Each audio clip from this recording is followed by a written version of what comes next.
Caleb was first diagnosed August 2010 as profoundly deaf. So we started looking for sign language courses straight away.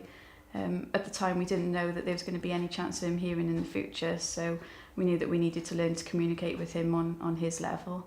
So we looked at local courses available, and there was a level 1 British Sign Language course going here at the Life Station. So many people today that may have deaf children, they don't want to give the time to learn, and they try to force them into a hearing world which they don't belong to.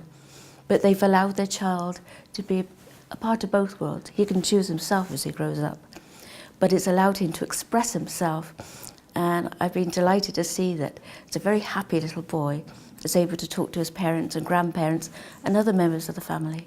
I think it's just the fear of the unknown with some people, so they think, I don't know how to sign, so I won't bother trying to communicate at all. And then Caleb is left with people just not trying to communicate with him.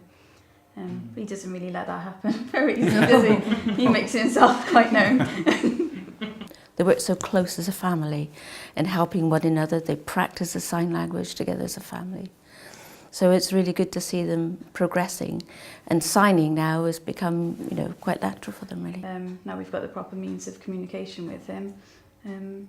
I think the world's his oyster now. I think he can do anything that he wants to do.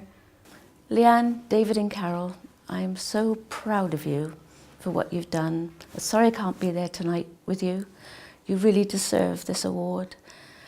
I think you've been a real inspiration for many people to see you as a group, as a family, working together for a goal that will really help your son get the most out of his life.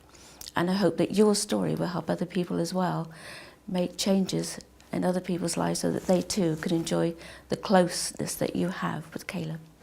It is really nice that it's been recognised, but we feel a bit strange because it's like, well, of course we would learn and want to learn for our, son and grandson. It was just sort of a natural thing for us, really.